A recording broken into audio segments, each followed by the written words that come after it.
Everyone, today we're going to be taking on some of the more incredibly challenging NES games, starting out with Mike Tyson's Punch-Out! Not the Mr. Dream version, mind you. We're going to be playing the cultural legacy iconic awesomeness that is the Mike Tyson version. And ironically, Mike Tyson took on himself in this game within the last few years in a thoroughly entertaining video, to say the least. We're going to be using the classic continue code 007, whoops, butchered that, 007-373-5963.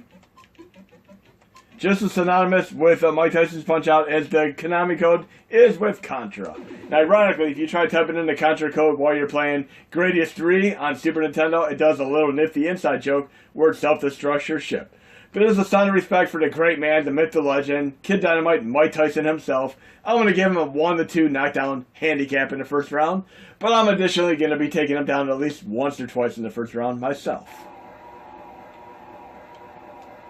A truly grueling experience. The first minute and a half is definitely a true challenge.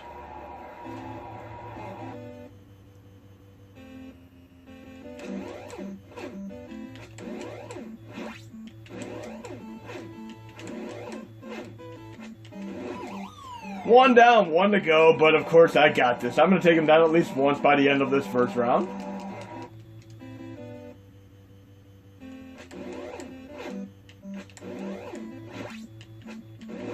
Wow, 2 for 2. Looks like his handicap is done, but I still got another minute and 15 seconds to take him out.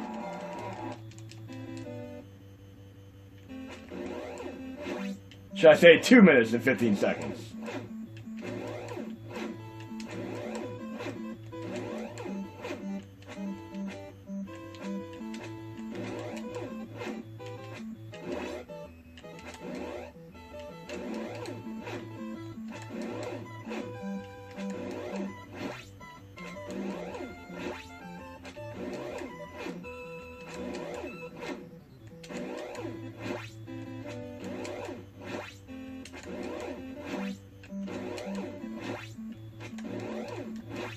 Bye-bye, Mr. Tyson!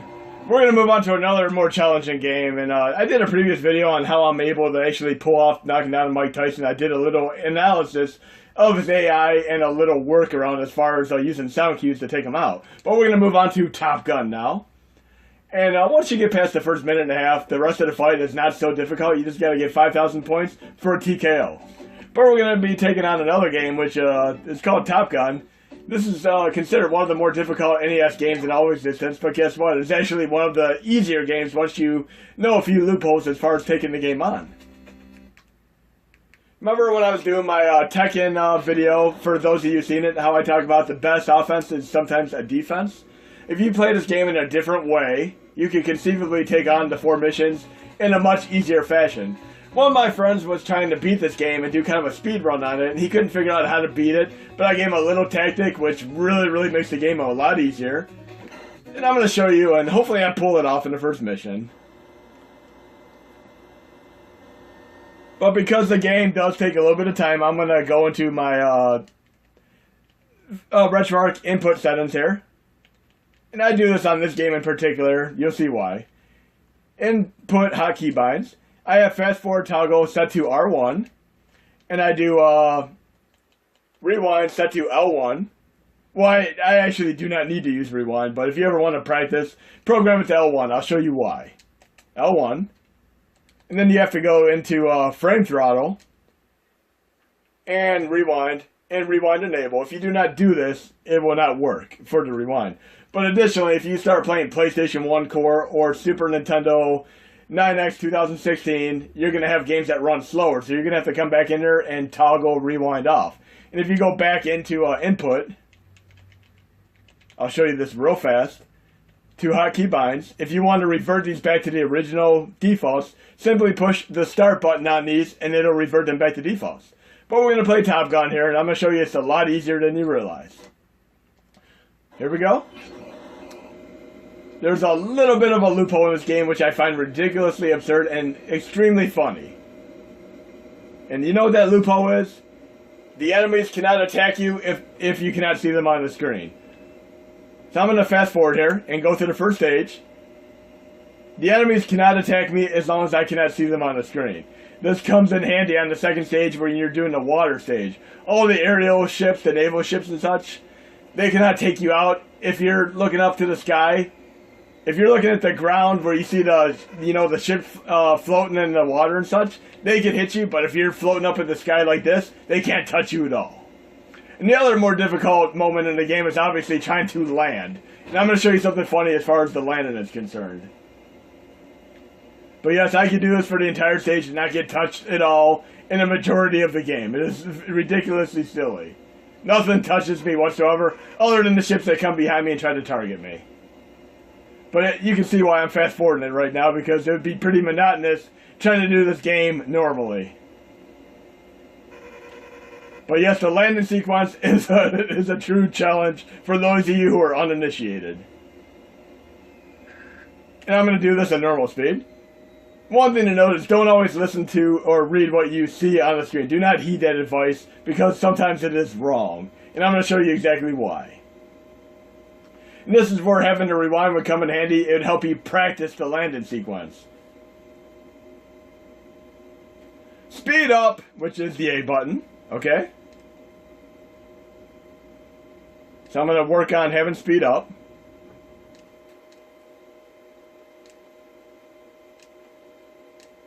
Okay? Speed up. It's telling me to go up, but if I push up, I go down. What I need to do is actually hold down on the controller to move up. It does the reverse.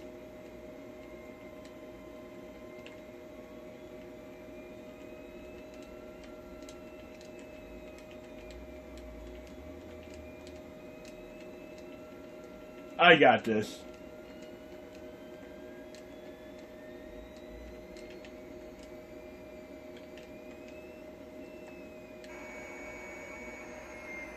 I ignored what was on the screen because if you listen to the up and down, it thoroughly messes you up. Just remember when you're playing most playing games, if you hold down, you're moving up, and if you push up, you're moving down. It has reverse throttle and such. But we're going to move on to another game, which is incredibly challenging. And yes, if you ignore most of the on-screen messages, you're going to make the landing nearly every time. Okay, I had to unfortunately stop my video, but I'm going to continue recording now. How many of you are Seinfeld fans? It might remember that time when he had to have the cable guy show up, and it was a 4-hour interval, not just an exact time. I had a similar instance with a gas man having to show up to check the meter out. So I had to unfortunately stop my video, but I'm going to continue with a great, venerable, incredibly challenging, but frustrated Silver Surfer game. He is arguably one of the most powerful superheroes in all of Marvel existence. Yet a flea, butterfly, tick, or even a goldfish can take him out in this game. But what this game does have going for it, it is actually a well-designed shmup with an incredible soundtrack. It is very fun if you get past the fact that he shouldn't even be able to be touched by anything in this game. There's nothing on the level of Thanos' proportions here. Absolutely dig this soundtrack, and the first thing I'm going to do is enable Turbo Fire, because I think shmup games are much more fun with Turbo Fire, so I'm going to hold down the attack button and the select button at the same time with CloverCon installed. And unless I'm playing competitively, I don't mind using Turbo Fire, because I think the games become much more incredibly fun. But yes, this soundtrack is fantastic, very, very much like your typical Sunsoft catalog, from Gremlins 2 to Batman, to Blaster Master, Fester's Quest, and even Euphoria.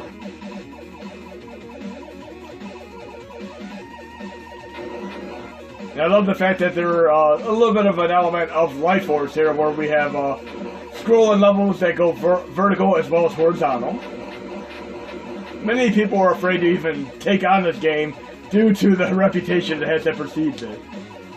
But if you get past the fact that Silver Surfer shouldn't be touched by anything in this game, it's actually a pretty fun game.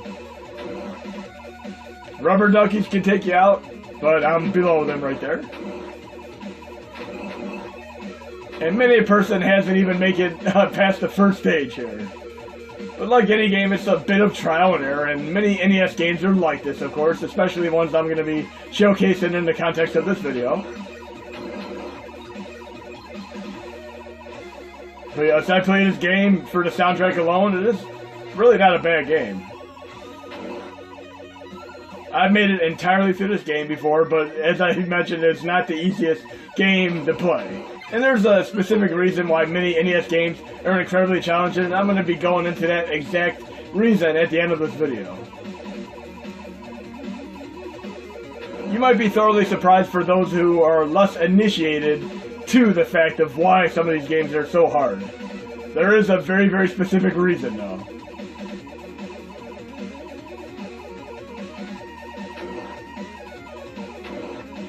And I remember my NES Advantage using Turbo Fire as well as slow motion on games like Gradius. And yes, this game is much like Gradius, where if you die with your fully powered up ship, it is much, much more difficult by the time you get to the end of the first stage. Sometimes it's easier just to start over again.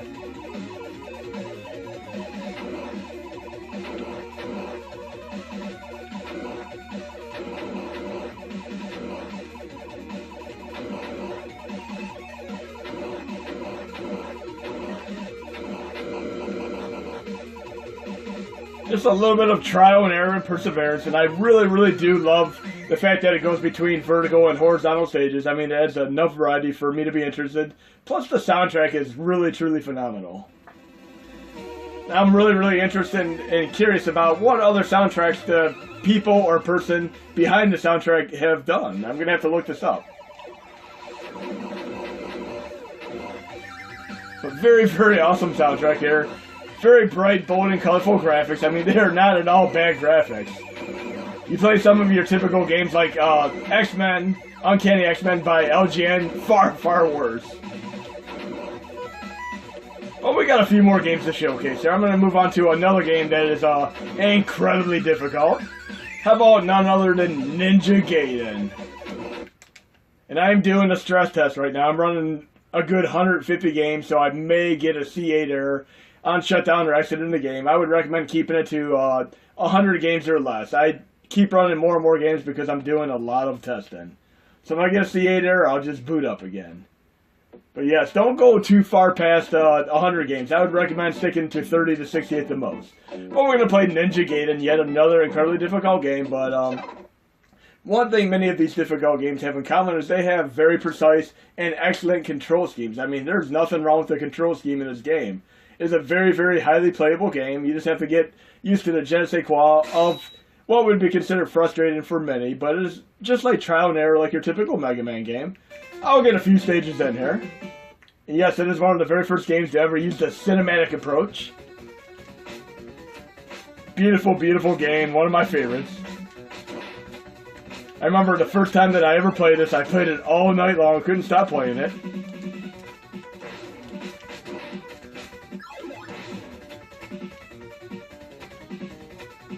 I have Turbo Fire enabled, that's what screwed me up there. I'm disabling it. By disabling Turbo Fire, hold down the exact same button. And of course, push select again. I don't need Turbo Fire in this game.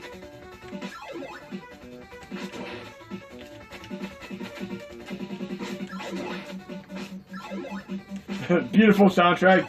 I mean, Tecmo games all have great soundtracks as well. Even the Rygar soundtrack is pretty awesome. But I'd have to say the Ninja Gaiden ones are by far the best. Especially Ninja Gaiden 1. I do love Ninja Gaiden 2 as well. Great, great game. Ninja Gaiden 3 is considered the red-headed stepchild, the black sheep of the series, but still a fun game for what it's worth, even though it's slightly different than what you're accustomed to. And there really, as far as I'm concerned, there's really only truly one difficult part in this game. That's the end stages. Or if you die, you have to do the entire end set of stages over again. Other than that, you can get through the game fairly easily with just a little bit of patience and perseverance. But again, I'm going to get into why some of these games are more incredibly difficult than the norm, and you're going to be thoroughly surprised if you don't know why when I explain why. And I'll give a precise example of why. Okay, stage 2. And even though we have our cinematic approach, this also worked equally awesome for Another World, aka Out of This World on Super Nintendo. Just really blew me away seeing these type of cinematic scenes that you've never seen before. But of course, some companies took it a little bit too far with making them unskippable, such as the Metal Gear series and Metroid Other M. I think you should be able to skip the cinemas, because even with Okami, that great, great game made by Capcom, the first time you play it, you gotta wait 20 minutes to be able to skip into the game, which is ridiculous. I love to be able to skip right into the game like I just did. And you can see the soundtrack is just as awesome as the Silver Surfer one, if not better.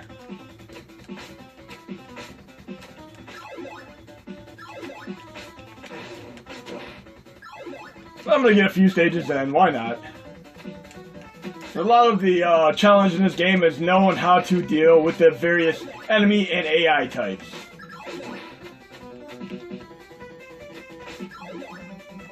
But you do have unlimited guys, and that really goes a long way as far as getting to the game. You're never taken too far back, except when you do the final stage.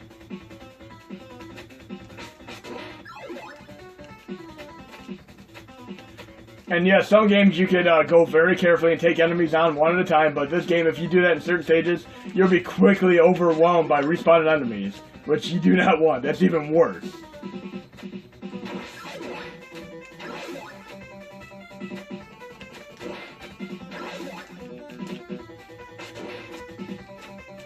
Well, we have at least one more game to showcase by the end of this video. A very, very special one indeed. Because it's one of my favorite games, yet it is also one of the truly most difficult games you could ever play on the NES. And it's not just because it's challenging, it has pretty bad design as far as AI is concerned. You'll see why when I get to it.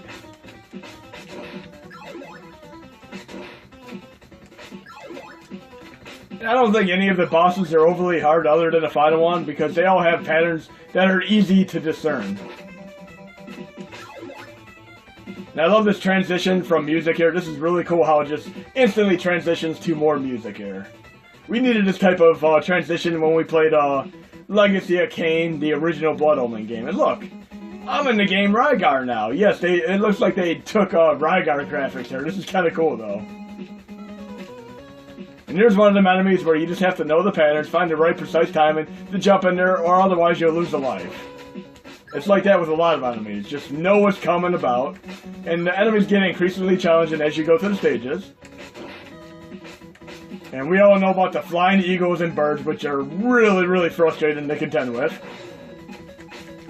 There's a respawn enemy. Sometimes you can actually casually walk off the stage and back on and make enemies disappear, such as in the Mega Man games, but in Ninja Gaiden, it does not work. It feels like I'm playing Rygar right now with, Ryu, Hayabusa. They really would be doing an awesome job if they did a crossover with Ninja Gaiden and Rygar. I would love that. And using this kind of power-up for the entire game would be kind of cool. Having unlimited protection. And there are always at least one or two moments in each stage which could take you out in a heartbeat. And there's a few of these in even this stage. If you really don't know what you're contending with enemy-wise, like up here, it could get really, really... Like right there, I could have easily been taken out if I jumped at the wrong moment. But yes, like I'm doing it, going back and forth. If you do that in Mega Man 2, you can actually make enemies disappear. But in this game, it makes them respawn, which is far worse to contend with.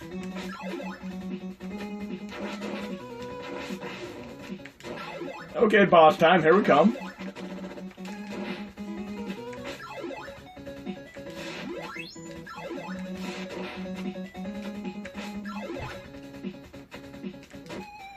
There we go, I lost a life, but take two here. I can do this. See, I'm not taking back too far. I mean, it is a very, very approachable game, even though it is considered highly challenging for many. But using a little bit of trial and error, I know exactly where I failed, and I'll be able to get back there and make sure I succeed the second time around. There we go. Take two. And those of you who have never played a game before, you're going to see that screen a couple hundred times at least. But I'm going to make sure to make it through it this time.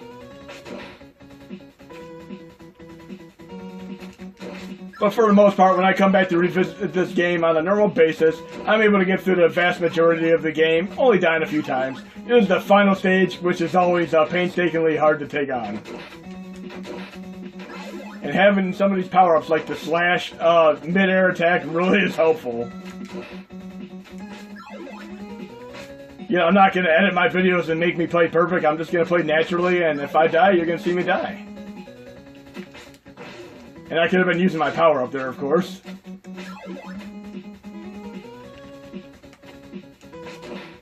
Boss time.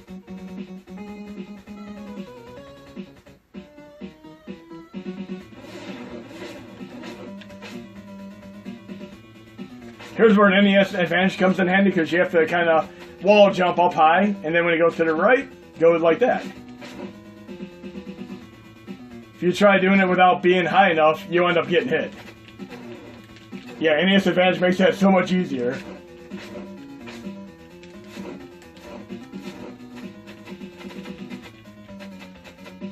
Should have been using my NES Advantage, and there actually is a nice NES Advantage knockoff on the NES Classic, without a doubt. I have enough energy where I'm just going to spam the button here and take them out.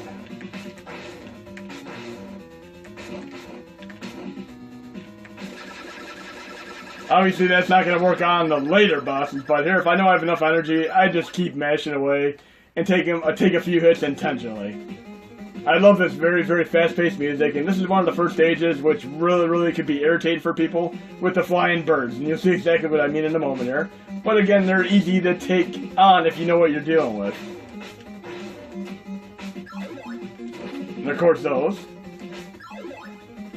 things, they can be really challenging to take on.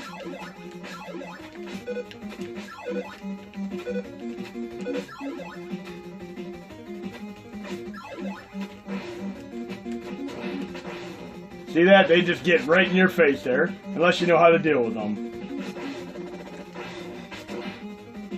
But I got this. I'll make it through the stage with no problem, just watch.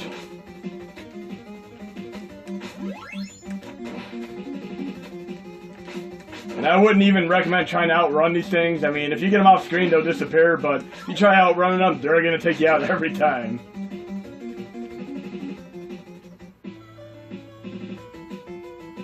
Another transition to some awesome music, and this is another stage which definitely has the birds. I mean, look at this foreshadowing bird power-ups there. They're definitely there to take you out.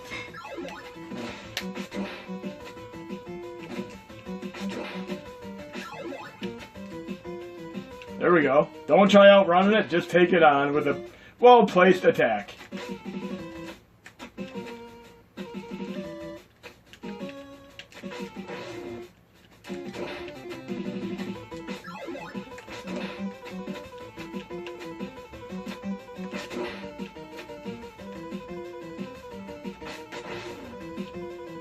Yes, they come right back for seconds if you miss them the first time.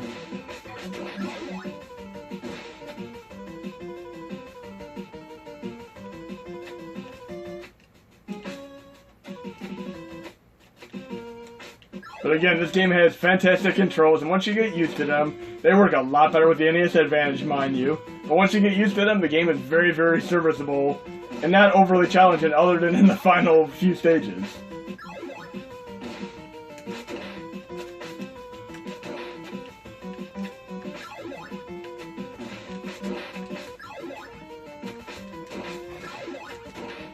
And here's where the game gets tricky right here. How do you get past this part without getting taken out? You could jump all you want and end up getting taken out, but all I typically do to get past this part is this. I didn't mean to do it that way, but what I typically do is fall right off the ledge way to the left there and just hang there into the enemies and jump over, but it still worked either way. But you get the idea. I'm going to move on to the last challenging game here. But yes, I mean, Ninja Gaiden, and most of the game is tolerable because you could do a lot of unlimited guys and continue, and like I just did. But once you get to the final world, the last 3 stages, if you die in the final end boss, you got to do the entire stage over again. And if you get to the end boss with only half energy or a quarter sliver of energy, you're screwed. We're going to do Adventures of Bio-Billy, which is could quite possibly be the hardest game on the NES. I mean, because it is intentionally difficult, and I'm going to explain why. I mean, this is ridiculous, but this game is just intentionally difficult for a very apparent reason, very specific. Welcome to quite possibly the most challenging and intimidating NES game in all of existence, and there's a very specific reason why, which I'm going to cover throughout the course of the rest of this video. But first, let's hear this digitized speech, which blew me away the first time I heard it. The Adventures of Bio-Billy. And yes, it was not exactly original. This existed in television and televoice games nearly a decade before this. But again, I got this game along with Cobra Triangle in roughly the year 1989 to 1990 for my birthday. And these were both incredibly challenging games. I didn't understand why at the time. I just found them to be much more difficult than the norm. I mean, look at River City Ransom, which was so much more easily beatable than this, but I'm going to explain exactly why. I'm going to do a little bit of an analysis of the AI here and see how many hits it takes me to take out the very first enemy.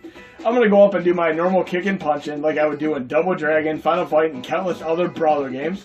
Let's see how many punches it takes me to take out this enemy. 1, 2, 3, 4, 5, 6, 7, 8, 9, 10, 11 hits. That is absolutely absurd and ridiculous for a very first enemy in the first stage in any game ever made, unless you're playing Dark Souls or Demon Souls. I mean, I lost 4 slivers of health. I'm down to 3 bars. Yes, you cannot just simply go up and kick and punch enemies. It does not work in this game, and there's a very specific reason why. Just watch this. I'm going to kick and punch enemies here. Just normally kicking and punching there. Look, I can't do it. I'm going to get taken out in no time.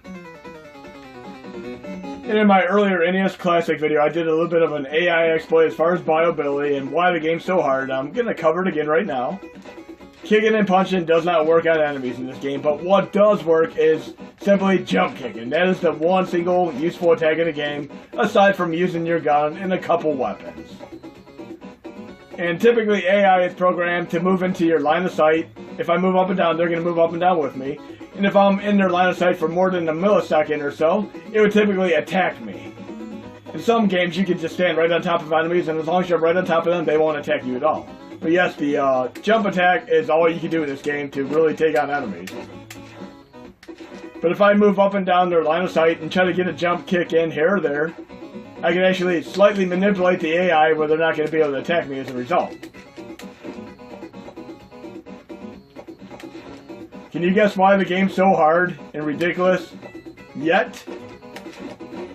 Look at that. The first couple enemies taking me down like with no abandon, like a hornet's nest or a bee's nest. Very, very difficult.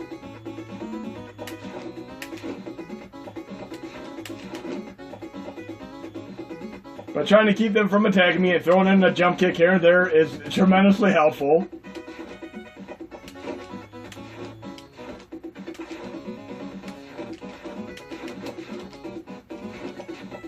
Okay, I'm going to show you why though. Typically around the time when this game came out, along with Cobra Triangle, they started renting video games in places such as Blockbuster or Hollywood Video. As a result, companies deemed that people wouldn't be buying games anymore if they were able to run them and beat them in 1 or 2 rentals. So what they did is they made the games more incredibly challenging. So both Cobra Triangle and Biobility were seemingly more difficult than they should be because of the rental aspect. But in Japan, they released Mad City, which is actually the Japanese version of Biobility, and it is far easier because they were unable to rent video games out at that precise moment in time on the Famicom. So what took 11 hits in Adventures of Biobility in USA, watch how many hits it takes me in this game. So yes, the sole reason why Biobility is so difficult for the USA is due to the fact that the game was able to be rented out, and they didn't want you to be able to beat the game in 1 or 2 rentals. That is exactly why many of your late 80s, early 90s NES games are so incredibly difficult, because of the rental aspect. So let's see how many hits it takes me here. I'm going to take one of these enemies out here. 1,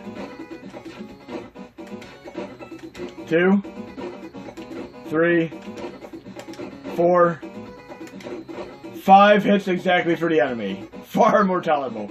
And I can move up and down and keep them from attacking me. I'm going to walk right on top of the enemy like I would typically do. Look at that. The enemy can't attack me because I'm right on top of them.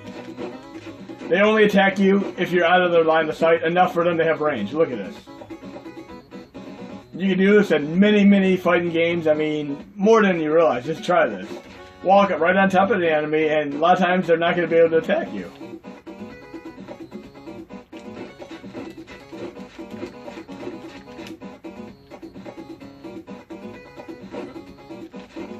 Again, you have to be in their line of sight for more than a millisecond or 2 at a time. Oh look, I have health power-ups out the wazoo here. Much more so than in the original NES USA version. And yes, jump kicks are still the best move to use, but in this game you can actually kick and punch without being punished for trying. Now, I love playing this game with my NES advantage because I would just turbo fire my jump kick and just jump to the stages like that, which worked pretty effortlessly considering.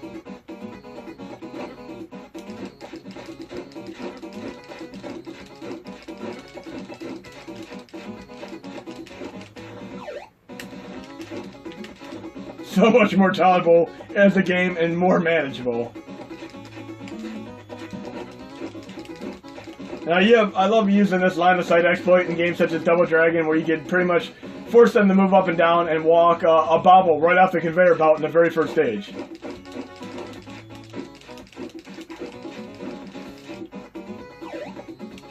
I should have no trouble whatsoever getting to this first stage because I cannot rent the game. I can actually buy it and play it normally without Konami fearing that I'm not going to buy the game. I own the game now.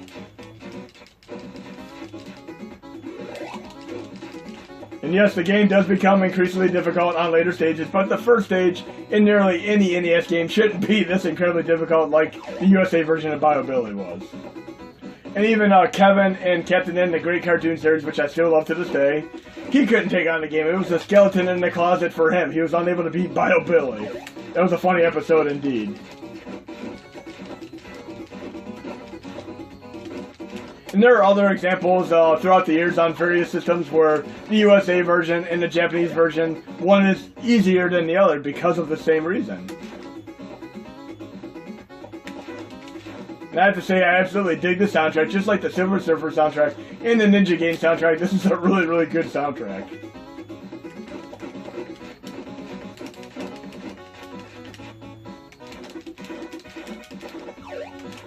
And I love the combination of driving and shooting stages, but one thing that's not fun is if you accidentally pick the wrong mode and get to the shooting stage, which requires your light gun, and you're unable to play the game because of that. So always make sure you pick the right mode. This would be a great two-player game for sure. This should definitely be a two-player game. And you can push the select button to activate your gun, if you so choose to.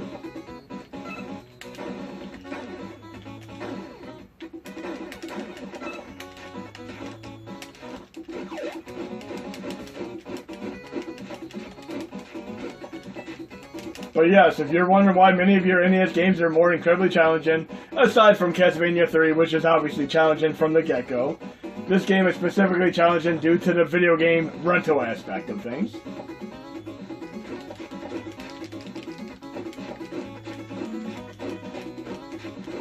Look at that. Enemy cannot attack me because I'm directly on top of them. I find that hilarious. And again, you can play some very well-known brawlers and find out this AI exploit works on many of them. But not in the USA version of BioBilly. It does not in any way, shape, or conceivable form work. And I believe in the USA version, they also force you to play against the alligators. I could just walk right past them, not have to fight them. Those were definitely irritating enemies in the original version. And this isn't the only change. Aside from the AI being more difficult, they made changes in the driving and shooting stages as well, such as you have more ammunition and bullets, should I say, in the shooting stages and more time in the driving stages. So they're definitely more manageable as far as difficulty level is concerned. Let's try the shooting stage now.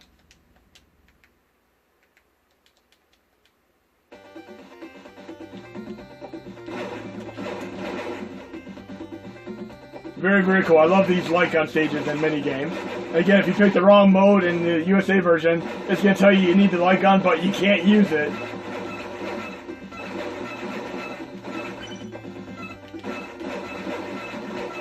And this stage was actually pretty fun doing the NES advantage because you could nearly perfectly do the stage without getting hit by a single enemy in slow motion.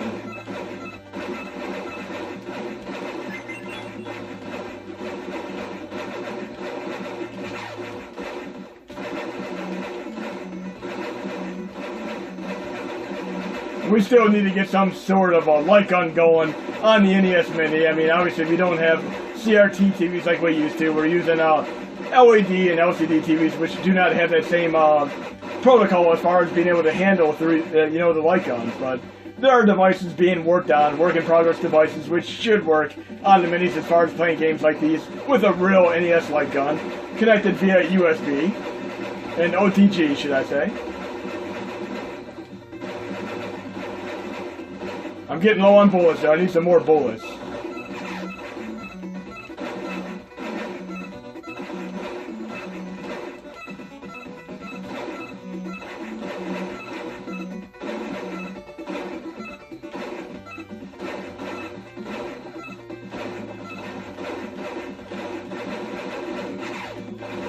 There we go. Now I'm on the boss. Much more manageable with more ammunition. I'm gonna ignore most of the enemies and go right for the boss here.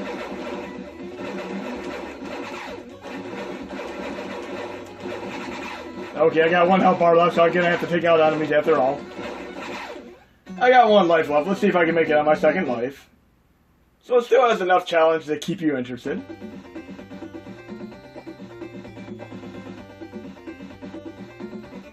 Oh wow, 150 bullets. There you go. Just sacrifice a life on purpose.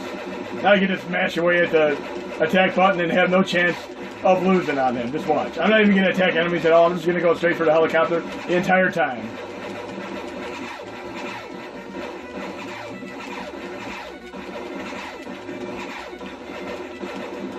Yep, that's all you gotta do. Don't even worry about the enemies. If you have your full bullets and full health, just go right for the helicopter. But yes, that's the reason why. It is not your fault whatsoever. Not your fault.